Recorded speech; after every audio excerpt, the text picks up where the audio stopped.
Au sommaire de cette édition de l'actualité, 400 millions de francs CFA, c'est la somme accordée par le Japon à l'Assemblée nationale pour le financement de son plan stratégique, la signature de la convention à suivre dès le début de ce journal.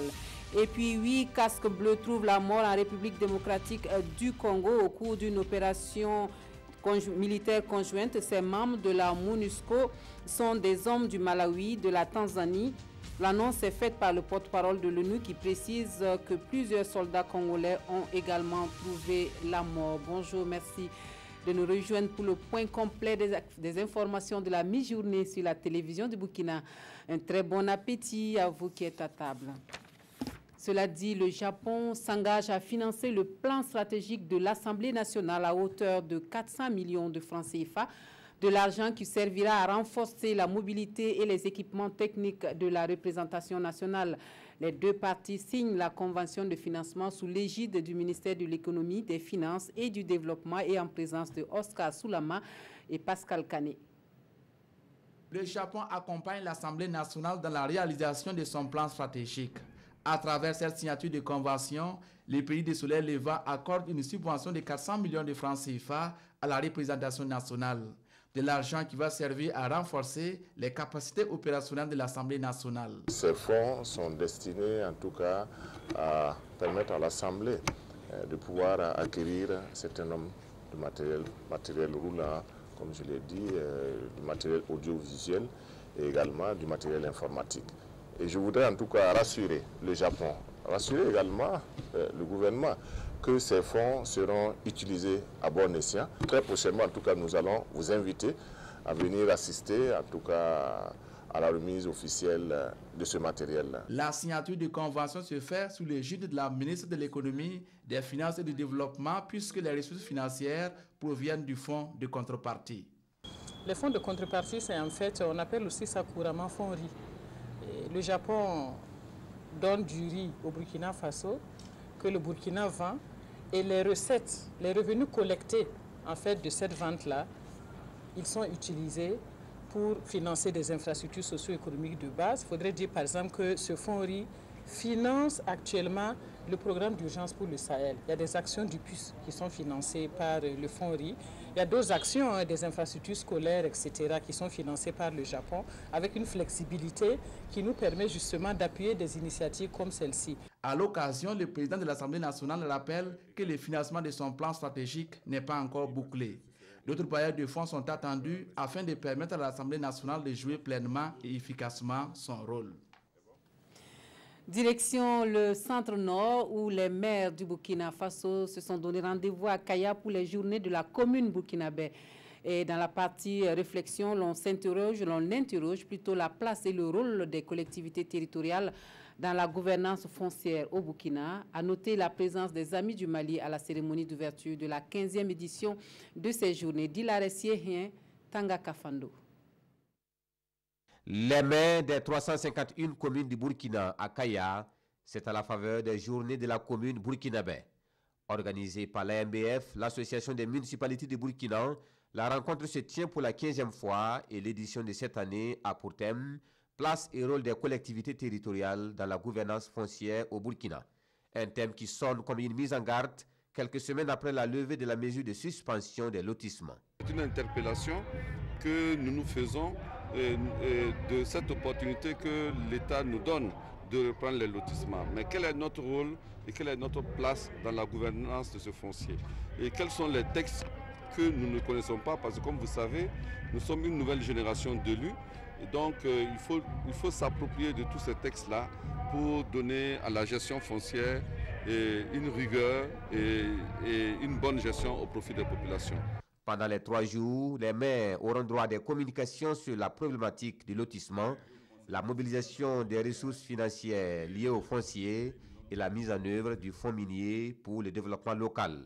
Les échanges porteront également sur bien d'autres sujets avec l'assistance du département de tutelle. Le gouvernement est venu simplement les encourager et leur dire qu'il y a un certain nombre de dispositifs qui leur permettent de faire une très bonne réflexion. Il y a ce qu'on appelle les dispositions légales à travers les lois 034, etc. Nous avons également l'ensemble des dispositions qui concernent, que ce soit au niveau de l'environnement, que ce soit au niveau de l'élevage, que ce soit au niveau de l'eau, un certain nombre de dispositions qui permettent donc d'améliorer donc cette réflexion. À cette 15e édition participe une délégation de l'Association des municipalités du Mali venue partager l'expérience malienne et faire école avec leurs pairs du Burkina. Et les pays membres de l'UEMOA qui ont à cœur l'amélioration du climat des affaires dans l'espace communautaire veulent procéder à des réformes de l'environnement des affaires pour une meilleure promotion des investissements. Une ambition portée par le projet d'initiative régionale pour l'amélioration du climat des affaires. Les ministres sectoriels passent en revue le dit projet à Ouagadougou. Jean Zongo, Ini Walkoy, Janine Kambiri. Au regard des enjeux autour de la question des affaires, l'UEMOA tire la sonnette d'alarme. Une étude diagnostique de l'environnement des affaires est conduite dans les 8 États membres de l'Union.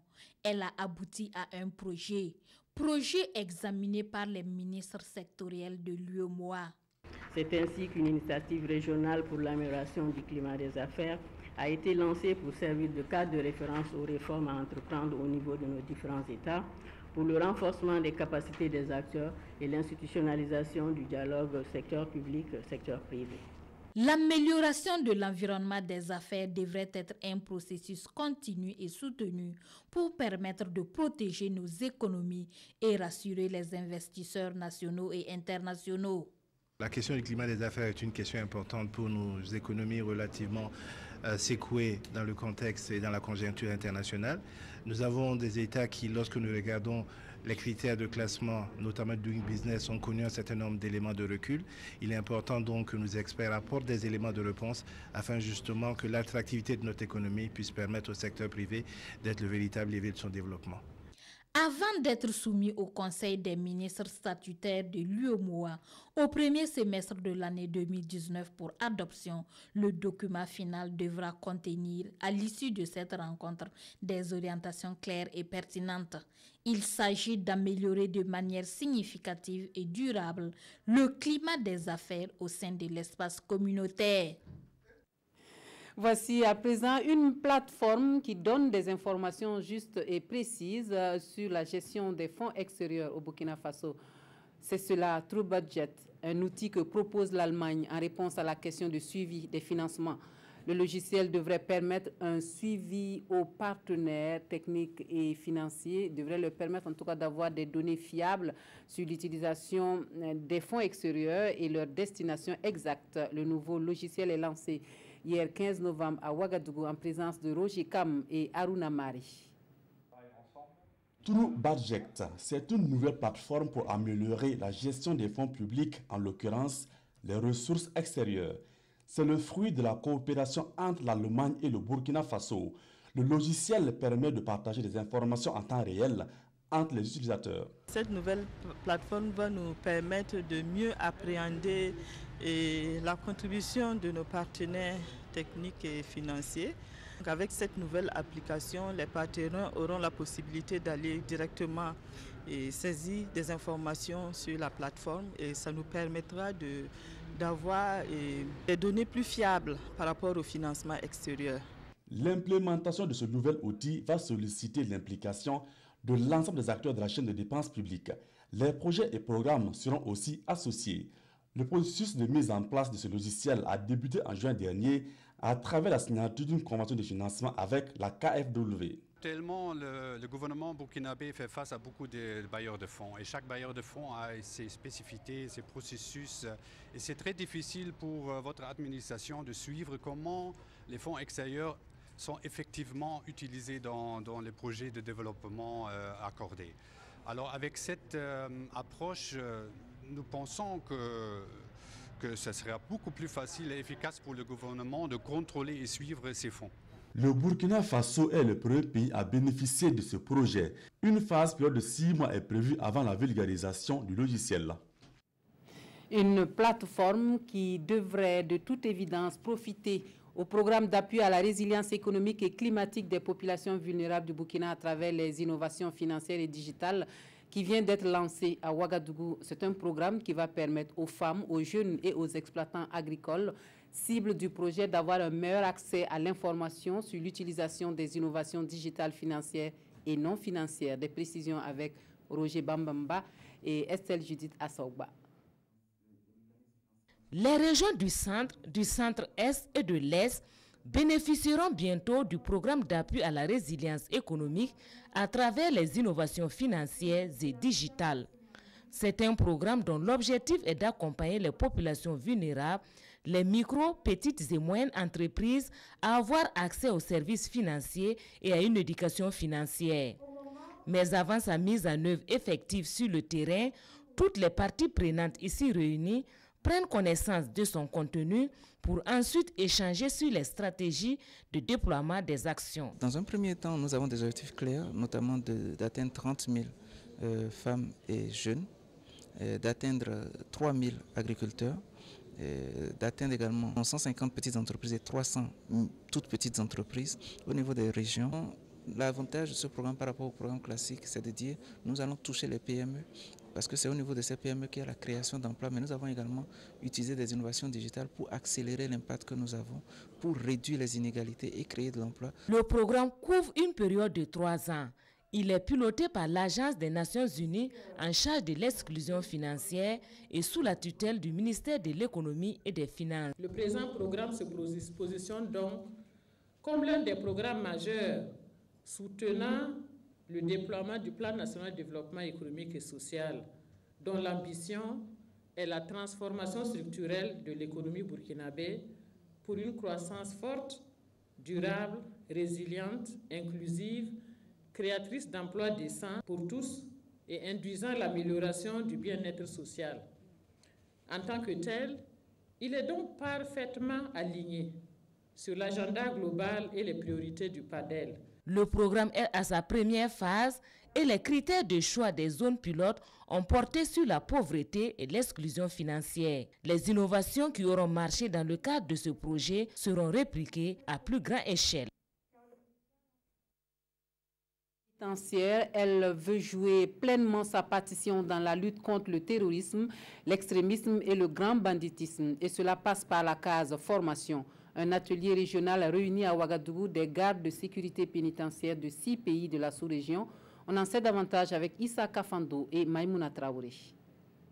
Rompus dans la surveillance des prisons, ces agents de sécurité pénitentiaire du Mali, du Maroc, de la Mauritanie, du Niger, du Sénégal et du Burkina Faso améliorent ici à Ouagadougou leur savoir-faire. Cette session de renforcement de capacités est aussi un cadre de partage d'expériences et de mutualisation des efforts pour une lutte globale et intégrée contre l'insécurité sous toutes ses formes. Et cela passe par une modernisation de la formation des agents. Un certain nombre de modules avaient déjà été identifiés. Une formation s'est suivie pour que les cadres des différents pays élaborent les 10 modules. Ça a été fait et aujourd'hui nous sommes là pour non seulement valider ces modules, mais en assurer le partage. La formation est initiée par le ministère en charge de la justice en collaboration avec le Bureau international des stupéfiants. Au niveau international et régional, il y a un renforcement de la coopération judiciaire. Maillon important également du fonctionnement de la justice. Les acteurs pénitentiaires sont aussi obligés à coopérer pour pouvoir relever les défis régionaux et globaux qui se présentent. Le secrétaire général du ministère en charge de la justice a exprimé la disponibilité de son département à accompagner l'administration pénitentiaire dans le suivi et la mise en œuvre des recommandations qui seront formulées par les participants. Autre actualité, le 3e Salon international de l'enfant et de l'adolescent qui se tient depuis hier à Ouagadougou focalise l'attention sur les risques de l'utilisation numérique par la couche jeune. La réflexion est donc orientée sur protection de l'enfant, développement numérique, défis et stratégies, un thème qui en dit long sur les préoccupations du moment. On suit l'ouverture du salon avec Nongba Kouda et Nathalie Savadougou. Comment protéger les enfants face aux dangers liés au numérique? C'est ce à quoi réfléchissent les acteurs du Salon international de l'enfant et de l'adolescent. Il y a des enfants qui vont sur les sites pornographiques et qui ne sont pas orientés par les parents parce qu'ils ne savent même pas que l'enfant va sur un site pornographique. Donc je me dis que c'est l'occasion de savoir que n'importe quel parent qui viendra à cet événement pourra avoir la réponse par rapport à toutes ses préoccupations et aussi pourra avoir d'autres informations liées au numérique. Des responsables d'associations venues du Maroc et de la Côte d'Ivoire vont durant 4 jours donner des conférences sur les conséquences dont les enfants laissés à eux-mêmes en cours face à la technologie. En général, on pense que le numérique, c'est dans le milieu des citadins. Mais même au village, tout le monde a accès au portable. Ça, c'est d'un. De deux, donner 100 francs à un enfant, il ira utiliser ces 100 francs dans un cyber pour pouvoir avoir accès au numérique.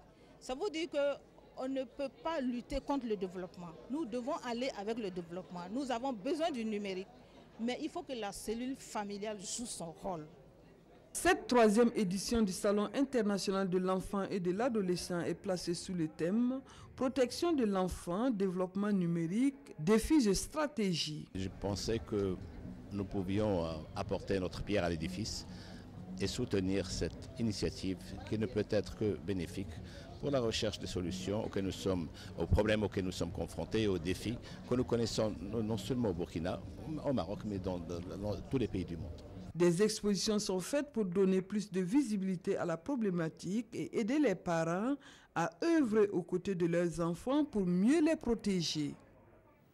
Le 23e Festival international de musique des nuits atypiques de Koudougou est marqué du sceau de la migration. La contribution de la culture à la gestion des flux migratoires constitue la partie réflexion de cet événement culturel qui se déroulera du 28 novembre au 2 décembre prochain. Les organisateurs précisent le programme et les ambitions du festival pour cette édition de 2018 à la presse.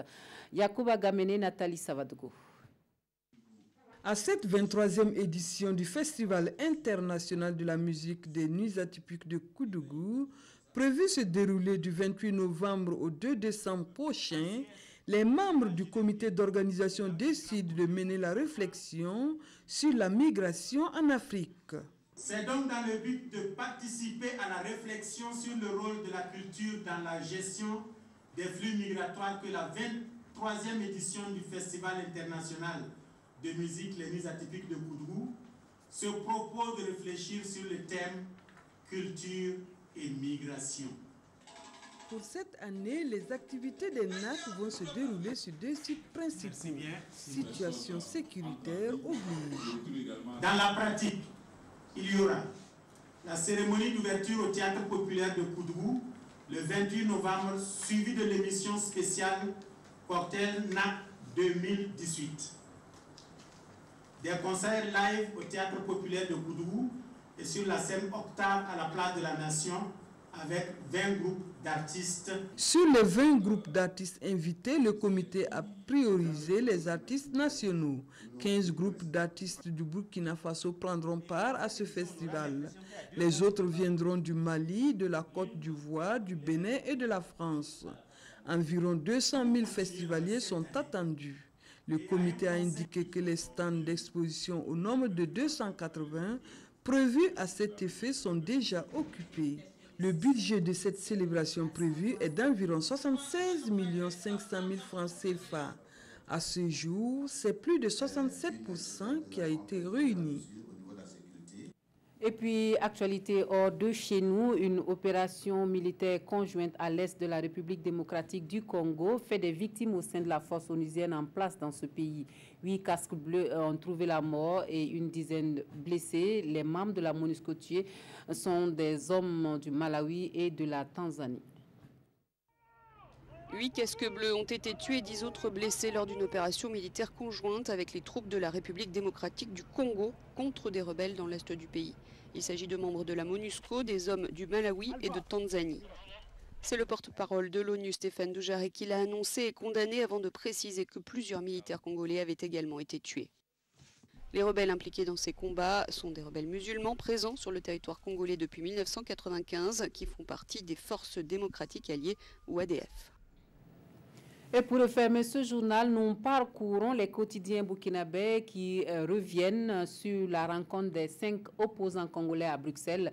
Les journaux du jour rendent surtout compte de l'ouverture de l'échange du Nord au Burkina Faso. À Ouagadougou, donc précisément la revue de presse avec Aimé Solange Guigma. Le plus grand échangeur du Burkina est désormais ouvert à la circulation et cela depuis hier, un joyau qui aurait coûté 70 milliards de francs CFA. Fini donc l'AVC circulatoire de Tampuy, Kilouin, Kambouensé, Yagman nous indique la une des journaux du jour, lesquels reviennent sur la révocation des GSP de la fonction publique et sur l'interdiction d'activité du bureau du SINA-GSP. Pour l'Express du Faso, ces décisions comme un ras-le-bol du gouvernement Paul Kabatieba face à l'exercice parfois abusif de grève. C'est désormais, poursuit ce journal, avec fermeté que le gouvernement compte régler toutes ces questions en s'inscrivant tout naturellement dans le respect des lois et règlements. Et il doit garder ce cap le quotidien pour un rétablissement total de l'autorité de l'État, car le désordre n'a que trop duré, martèle-t-il. Actualité internationale, aujourd'hui au Faso nous informe que Jean-Pierre Bemba, Moïse Katumbi, Adolphe Mujito et Martin Fayoulou se sont retrouvés hier à Bruxelles dans le but de sauver ce qui reste de la symphonie qui avait été composée à Genève et que les deux opposants avaient trouvé le moyen de casser guitare, piano et autres instruments qui en dessinaient l'harmonie. Et si on déplore l'échec du projet de candidat unique de l'opposition congolaise, il faut éviter un sentimentalisme sans borne et se poser les bonnes questions, rétorque l'observateur Palga. N'y a-t-il que le pouvoir de Kabila et son front commun qui avaient intérêt à ce que le candidat le plus en vue de l'opposition, Félix Tshisekedi, n'en soit pas désigné candidat unique? Jean-Pierre Bemba et Moïse Katumbi joueraient-ils à leur aise les puissants protecteurs de Tshisekedi s'ils avaient été désignés candidats communs de l'opposition, s'interroge l'observateur Palga qui pense que les apparences sont souvent trompeuses et se demande bien si la réunion d'hier à Bruxelles ne vise pas à effiler les armes électorales de Martin Fayoulou plus contre Félix Tshisekedi que contre Emmanuel Ramazani Shadari, le candidat du parti au pouvoir. Conclut l'observateur Palga. Fin de ce journal. Merci de votre attention. Je vous souhaite à tous et à chacun un très bel après-midi, où que vous soyez.